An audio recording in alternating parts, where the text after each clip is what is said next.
The knock on my door came just after midnight, hard, official, heartless. When I opened it, 2 officers stood there with flashlights in my face. My sister was behind them, arms crossed, fake tears on her cheeks. "She stole my savings," she said, her voice trembling like she'd practiced it in a mirror. They cuffed me right there in front of my neighbors, while she stood watching, eyes cold, satisfied. I kept asking why, but she wouldn't even look at me. At the station, they said she'd shown bank transfers, messages, screenshots, all doctored, all lies. She'd taken every piece of proof I trusted her with and turned it against me. The shame burned worse than fear. Even our mother wouldn't pick up the phone. Sitting in that cell, staring at the cracked wall, I made myself one promise: if I ever got out, I wouldn't cry again. I'd make her tell the truth, even if I had to drag it out of her in court. Before we continue the story, tell me in the comments which country you're watching from. I love seeing where my stories reach around the world. The sound of the sirens didn't belong in our street. It was a quiet neighborhood, the kind where people kept their curtains half open and their smiles half real. I was in bed when the lights flashed red and blue through my window, bouncing off the picture frames on my wall. At first, I thought it was for someone else. It always is, until the knocking starts to sound like judgment meant for you. I opened the door barefoot, half asleep, wearing the sweatshirt my sister had bought me last Christmas. 2 officers stood there. One of them asked my name like he already knew it. The other said, "You're under arrest for theft and fraud." My heart froze mid-beat. Behind them, I saw her, Lena. My sister. Her face was blotched from fake crying, her hands gripping that stupid purse she always carried when she wanted to look innocent. "She took my money," she said. Her voice cracked perfectly, like a rehearsed line. "Lena, what are you doing?" I asked, but my words felt useless. She wouldn't meet my eyes. Not once. They read me my rights as I stood there, trying to remember if I'd ever done anything to deserve this, if maybe I'd said something too cruel in a fight, or borrowed something and forgot. But no. I'd been the one helping her when she couldn't pay rent, the one she'd called when her boyfriend threw her out. Every favor, every late-night rescue, turned into ammunition. When the handcuffs clicked around my wrists, I looked at her again. She flinched, like I'd cursed her with my stare. That's when I knew this wasn't a mistake. This was war. As they led me down the stairs, neighbors peeked through their blinds. I heard someone whisper, "That's her sister, right?" And my stomach twisted into something dark. Shame, deep, suffocating shame. At the police station, they dumped my phone, wallet, and keys into a plastic tray. The officer said, "Your sister's pressing full charges. Claims you transferred funds from her account." I laughed. It came out like a sob. "That's impossible," I said. He shrugged. "Tell it to the judge." The cell was colder than I expected. The walls smelled like old sweat and hopelessness. I sat on the metal bench and stared at my reflection in the scratched metal sink.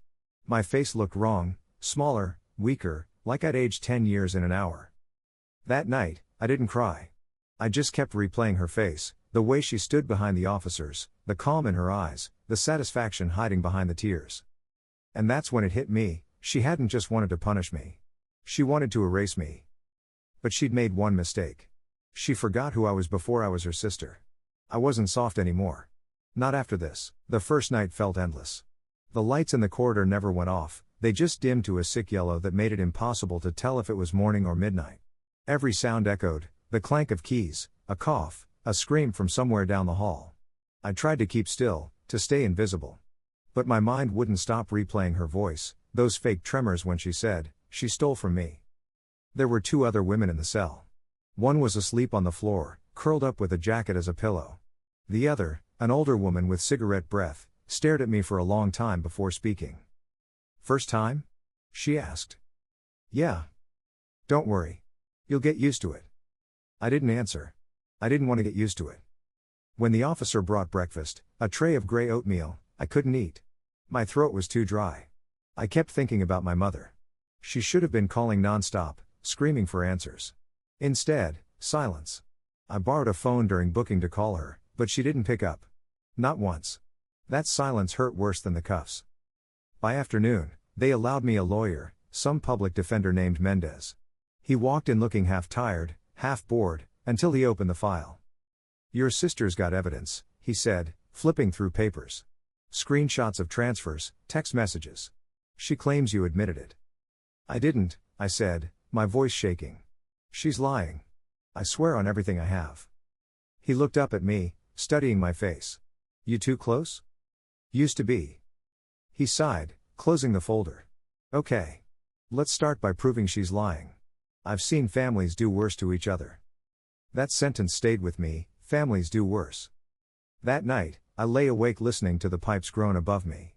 My body was in jail, but my mind was outside, replaying the years we shared, her laughter when we used to sneak out, her calling me sis when she needed something, her tears when her ex broke her heart. I was there every damn time. Now, she'd handed me to the police like I was a stranger. By morning, I wasn't scared anymore. I was hollow, and inside that hollow, something sharp began to form. If Lena thought she could bury me with lies, she'd forgotten one thing. Truth doesn't stay quiet forever. And I was going to make sure the world heard it, starting with her. They released me on bail after 3 days. I remember the sunlight feeling wrong, too bright, too clean for someone who'd just come out of a cell. My mother picked me up, but she didn't hug me. She just sat in the driver's seat, staring straight ahead, both hands tight on the wheel.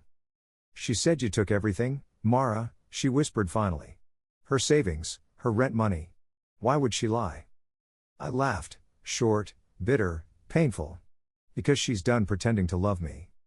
She didn't reply. That silence told me everything. She didn't believe me. When we pulled up to the house, Lena was there, waiting.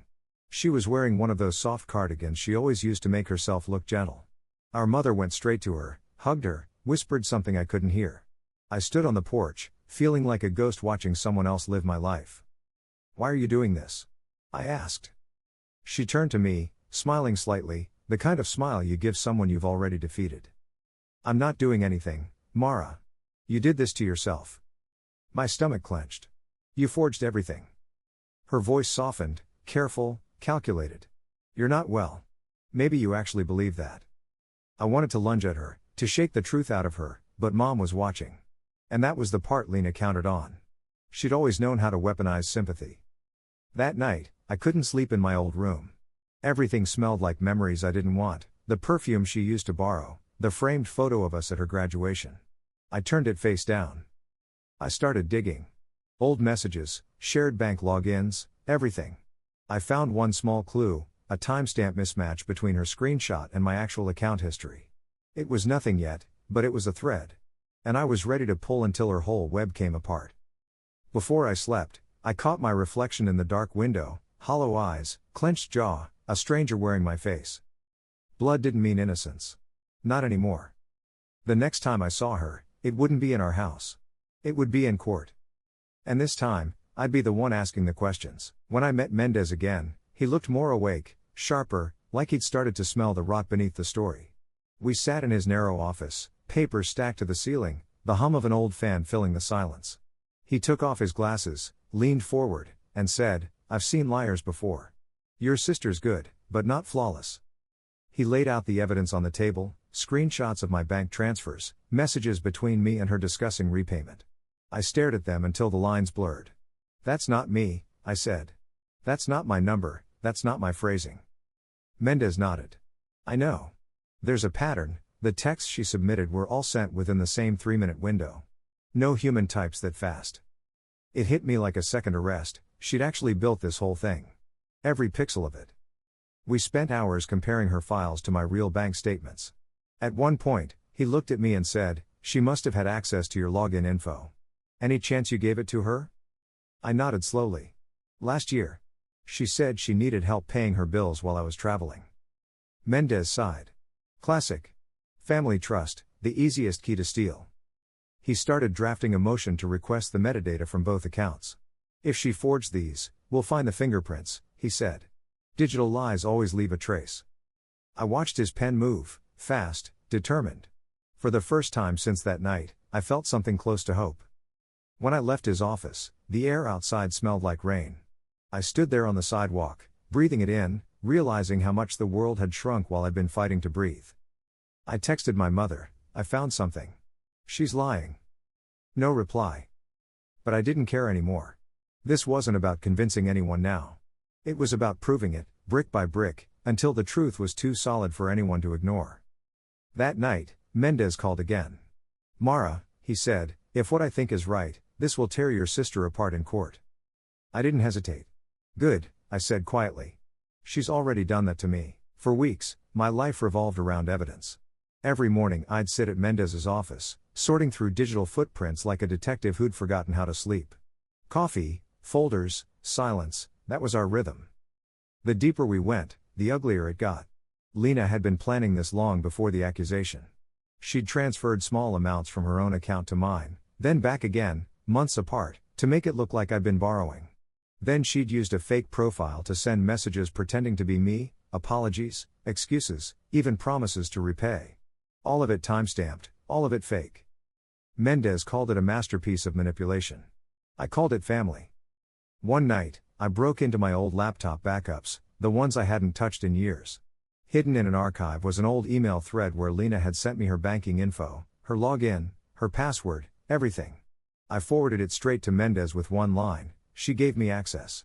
I never stole anything. The next day, he called sounding almost excited. This changes everything, he said. We can prove opportunity, consent, and motive, hers, not yours. Her motive? I asked. Debt, he said. Your sister's account was nearly empty weeks before she accused you. She needed a story to explain it. I remember sitting there, phone in hand, feeling something break inside me.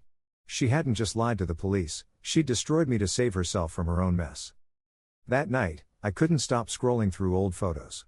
Birthdays, vacations, stupid selfies where we looked like twins. I kept wondering when she started hating me, or if she ever loved me at all. By midnight, Mendez texted again, got the court date. She'll have to testify. I stared at that message for a long time. It wasn't just about proving my innocence anymore. It was about watching her face when every lie she built started to crumble, piece by piece, in front of everyone. And when it did, I promised myself, I wouldn't look away. The courthouse smelled like cold marble and fear. Everything echoed, footsteps, whispers, the rustle of papers. I sat beside Mendez at the defense table, staring straight ahead while my sister walked in wearing white. White, like innocence she didn't deserve. She met my eyes for half a second, then looked away, like even she couldn't stand the reflection. The judge entered, stern, calm, old enough to have seen every kind of lie. When the clerk read out the charges, I felt my chest tighten again: theft, fraud, intent to deceive. Words that had clung to me for months now sounded smaller under fluorescent lights. Lena took the stand first. Her voice was perfect, soft, trembling, just the right amount of sorrow. She told them how I'd changed, how I'd borrowed money, how I'd promised to return it. She even cried at the right moment. A few jurors shifted, moved by it. She'd always been good at reading people. Then Mendez stood up. His tone was surgical. You're sure those screenshots came from your phone? Yes. And you took them yourself? Yes. He smiled faintly, like a man who'd already seen the ending. So you won't mind if we check the original file data. He handed the judge a report, timestamps, metadata, and the transfer records. The courtroom went silent. According to this, he said, those messages were generated within 38 seconds of each other. And this one, he pointed, was sent from a different IP address entirely. Not my client's. Yours. Lena's throat moved, but no sound came out. The judge leaned forward. Ms. Torres, would you like to explain that? Her hands trembled. For the first time, her eyes darted toward me, and I saw the panic beneath the makeup. The cracks had started. Mendez kept going, his voice steady. We also have an email, sent a year ago, where you provided your sister with your bank login and password. That contradicts your claim that she hacked you. Can you confirm this email? She stared at the screen in front of her. No words. No lies left that would fit. The judge's pen stopped moving. For months, I'd imagined this moment, her confidence turning to confusion, that little smirk dissolving into fear. And now it was happening, slowly, beautifully, like a storm finally hitting the dry earth. When the judge called for recess, Lena didn't look up. She kept her eyes on the table, and I walked past her without a word. I didn't need to say anything. The truth was already speaking loud enough. When the session resumed, the air felt heavier, like everyone knew they were about to watch something unravel. Lena was still on the stand, hands clasped so tightly her knuckles were white. The judge gave Mendez a nod. He started softly. You testified earlier that your sister admitted to taking your money, correct? Yes. And you provided text messages as proof? Yes. He paced slowly, letting the silence work on her. Would you read this message aloud for the court? He projected one of the texts on the screen, the one that supposedly came from me. She hesitated. I'm sorry, I'll return it soon. Thank you, he said. Now, could you please read the message sent 2 seconds later? Her voice faltered. Please don't tell Mom. Good. Now, Mendez said, turning to the judge, according to the data, these 2 texts were sent from different devices, both using your Apple ID. A murmur ran through the room. Lena blinked fast, fighting to hold her composure. That's impossible, she said. Someone must have. Someone? Mendez cut in, calm but sharp. Someone who had your password, perhaps? The same password you gave my client in that email? She froze. He handed her the printed copy. That's your writing, your signature. You authorized her access. So if any transfer occurred, it happened with your consent. Lena swallowed hard. She misused it. Then why, Mendez said, do the bank logs show that most of the so-called stolen funds were later deposited into your own second account? The silence that followed was pure theater. Even the judge looked down at her over his glasses, expression unreadable. Mendez finished softly. You didn't lose money, Ms. Torres. You moved it. Then you built a lie around it. Because when your credit card debt hit $32,000, you needed someone to blame. Her eyes glossed over, mouth trembling. That's not true, she whispered. But it was. Everyone could see it. The judge finally spoke. Ms. Torres, I suggest you answer carefully. You are under oath. And there, right there, I saw the moment it cracked. The tiny flicker in her eyes, the one that said she knew it was over. I looked at her, calm for the first time in months. She tried to meet my stare, but couldn't. Blood had betrayed me, yes. But now blood was betraying itself, in public, under oath, with nowhere left to hide. I didn't expect her to break that fast. But when truth starts to collapse a lie, it happens like glass under pressure, sudden, sharp, irreversible. The courtroom was silent except for the hum of the air vents. Mendez stood there, steady as ever, waiting. The judge leaned forward slightly. Ms. Torres, he said, you may answer. Lena's hands trembled on the edge of the witness stand. Her lipstick had smudged, the polished image was falling apart. She started, then stopped. She looked at me, really looked, for the first time since that night she'd called the police, and something in her expression flickered between guilt and terror. The judge repeated, firmer this time, Ms. Torres, did your sister steal your money? She hesitated too long. Everyone could feel the weight of that silence. Finally, her voice cracked, no. It was barely a whisper, but it was enough. Gasps rippled through the courtroom. Mendez didn't move, he just let the words hang in the air. The judge adjusted his glasses. Please speak clearly for the record. No, Lena said louder this time, her voice breaking. She didn't. I made it up. I was in debt. I thought if I blamed her, I could buy time. I didn't think it would go this far. My chest tightened. Months of humiliation, sleepless nights, jail walls, and now those 2 words undid it all. The judge's expression stayed neutral, but his tone turned cold. So you fabricated evidence, committed perjury, and falsely accused your own sister? Lena started to cry, nodding as her whole body shook. I'm sorry. I didn't mean. But I wasn't listening anymore. The words I didn't mean meant nothing to me. She meant every moment of it when she watched me walk away in handcuffs. Mendez placed a quiet hand on my arm, grounding me. Let it be, he whispered. You've already won. The judge called for order. Reporters scribbled notes, a bailiff whispered into a radio. Lena's sobs filled the room, but I felt nothing. Just a clean, quiet stillness inside, the kind that comes when justice finally catches up. When court adjourned, I stood, nodded once to the judge, and walked out without looking back. Outside, the air was cool. For the first time in months, I felt the wind and believed it was real. Justice hadn't healed me. But it had balanced something heavy that had been waiting too long to fall. They sentenced her 2 months later.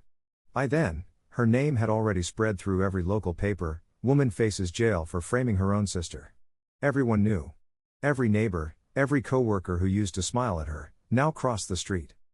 I sat in the courtroom again, this time as a spectator. I didn't wear black, I wore gray, the color of distance. She walked in plain clothes, head down, no makeup. The woman who once called herself a victim now looked exactly like what she was, a liar stripped of her script. The judge's tone was measured, merciless. Ms. Torres, you deliberately falsified evidence, obstructed justice, and caused your sister unlawful imprisonment. Do you understand the gravity of your actions? She nodded, eyes fixed on the floor. You nearly destroyed an innocent person's life. Family or not, this court cannot overlook that. Her sentence came down clean and final: 18 months suspended, 100 hours of community service, full restitution, and a criminal record that would shadow her name forever. It wasn't the years in prison I'd imagined. But watching her stand there, stripped of her lies, was enough. There are punishments worse than walls, like waking up every day knowing no one believes you anymore. When the hearing ended, she turned toward me. Her lips trembled. Mara, please. I didn't answer. I just looked at her, not with hate, not even anger. Just finality. You took something from me you can't give back, I said quietly. So keep your apologies. I'm done being your alibi. Mendez walked me out. Cameras flashed, microphones reached toward us, but all I heard was my own breathing, steady, calm, free. Outside the courthouse, I stood for a moment, watching her being led away. She looked small, almost fragile. But I didn't feel pity. Not anymore. Justice wasn't about revenge. It was about balance, and today, it finally felt level. Still, part of me knew the story wasn't over. Because even when the court is done, blood remembers. And forgiveness was never in my sentence. After the sentencing, life didn't snap back to normal. It just slowed.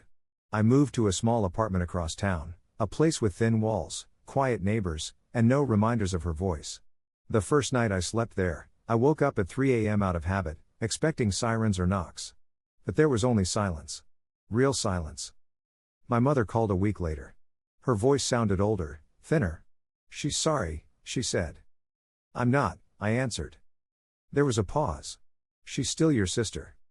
No, I said. She used to be. People talk about justice like it's this cleansing thing, like it wipes the dirt away. It doesn't. It just stops the bleeding long enough for you to see the scars. Every time I close my eyes, I still see that night, the flashing lights, her fake tears, the way the handcuffs bit into my skin. But there's one difference now. I can breathe. I can look at a mirror and not see a criminal staring back.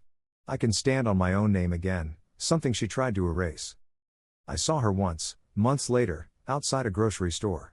She looked smaller, slower. When she noticed me, she froze. For a second, I thought she might come over, say something, anything. But she just lowered her head and walked the other way. That's when I realized revenge doesn't always need fire. Sometimes it's just watching the person who burned you live in the ashes they made. She'll carry her guilt like a brand. I'll carry my silence like armor. Blood doesn't bind, truth does. And mine finally spoke loud enough to drown hers out. So no, I don't forgive her. I don't need to. Justice already did what I couldn't.